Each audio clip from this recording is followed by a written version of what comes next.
playing netball and someone has grazed their knee. Should you take them to the hospital and report the incident as a major incident, take them to the nurse, provide first aid and report the incident as a minor incident, or call me?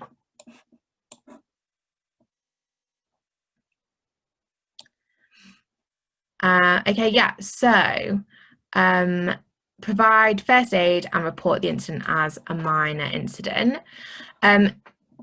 Someone said take them to the nurse. You could take them to the nurse if they had really hurt themselves, but the important thing that's missing from that is that you still need to make sure you report the incident. So yeah, it doesn't have to be you providing first aid directly, but you do need to make sure that that is reported. Okay. Nice. Well done, Lisa. So question 2, you're leaving Alton Towers after a day trip and you haven't seen one of your members since 10 a.m. this morning. Do you contact Park Security, inform Cassie and report the incident? Do you send them a text telling them you're leaving and leave them behind? Call 999 or create search parties to search the park and report the incident? Okay. Yeah, so the majority of you got that one right. You should contact Park Security. Obviously, other people, UCB Security, me, all of us aren't there at Alton Towers with you. So they would be kind of the first authority that you would go to, and you'll need to just let me know. Hopefully, if you have any questions about these or why that's the right answer, just again drop a message in the chat. Okay. Question 3, you're having a society picnic and a student has a severe allergic reaction. What should you do first? Submit a major incident report, call security, call 999, deliver first aid, or check the general risk assessment for mitigations.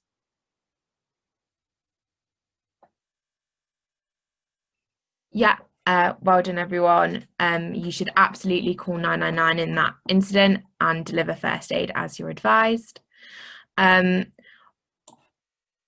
Obviously, you also have to do some of these other steps.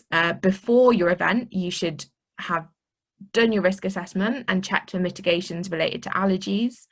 And after this, you should submit a major incident report to the Guild. And if you're on campus, you should also call security. But yeah, the first thing you should do is call the emergency services.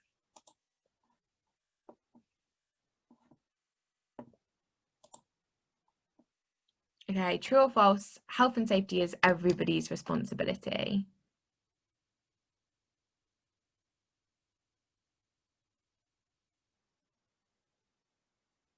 Yeah, I said that one at the beginning.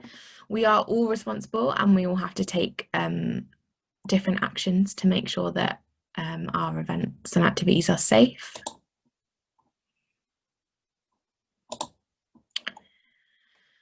You're in walkabout and someone's fallen down the stairs. Who takes responsibility from a Guild perspective?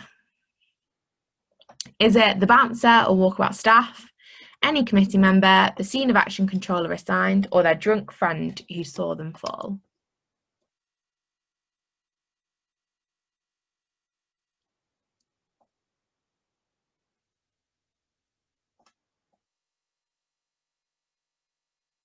Okay.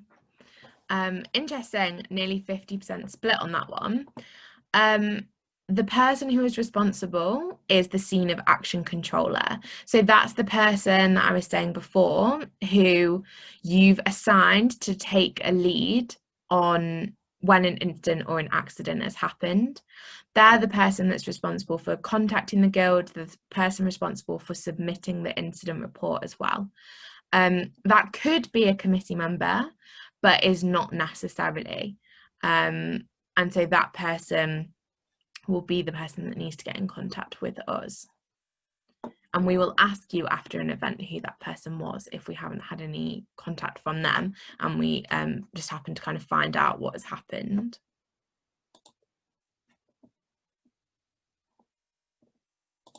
Okay.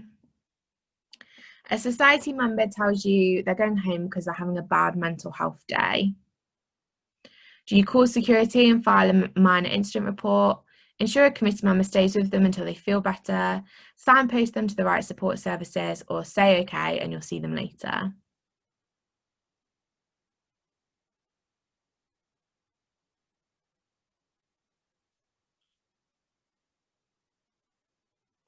Okay.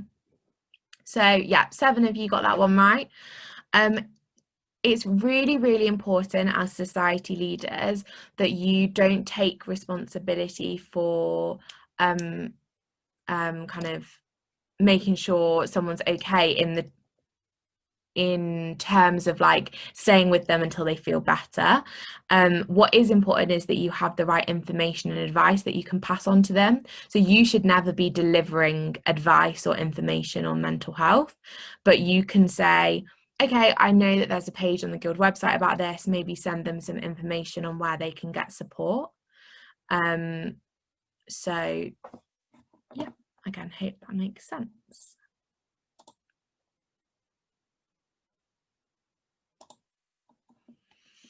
Okay, true or false? All activities organised by the Guild or one of its societies must have a risk assessment.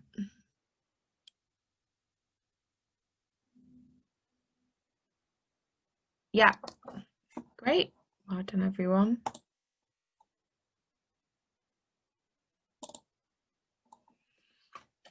You're on a trip to the bull ring and a student goes home because they've got a headache. Do you follow the minor incident protocol? Don't need to do anything. Go and buy students some paracetamol or call me.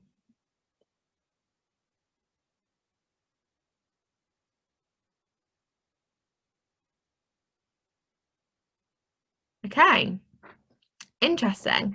So you don't need to do anything in this scenario. If they've just got a headache, they're just not feeling great, but it's nothing to do with the event, they just want to go home. That's completely fine that they go home. I'm glad no one said to buy them paracetamol. Please don't do that. Yeah, it's kind of as simple as that. Basically, I put this one in here because sometimes people just are going to feel unwell and send apologies to an event or want to leave home early. That doesn't necessarily mean that it needs reporting or it's a health and safety issue. They might just be tired.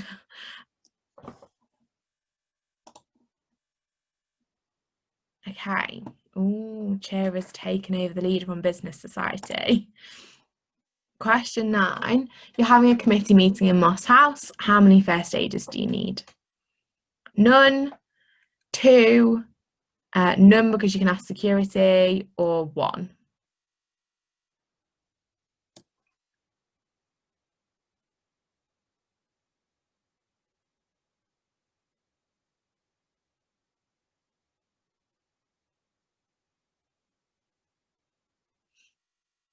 Okay, so if you're having a committee meeting, you don't need any first aiders from your society because it's very unlikely, it's highly unlikely that you would need first aid in that incident.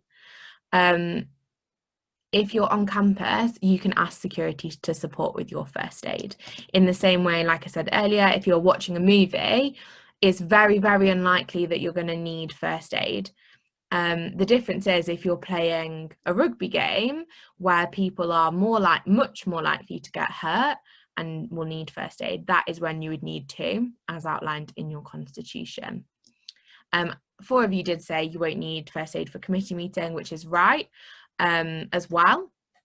But the reason in particular this one is because you're on campus, so you can get support from first aiders that work at the university. Okay, last question. You've got a basketball match at the Maltings. Someone hurts themselves. Who should deliver first aid?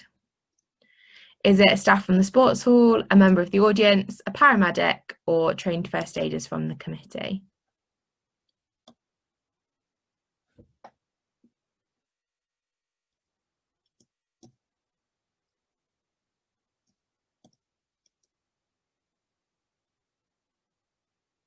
Yeah, so the most of you got that one.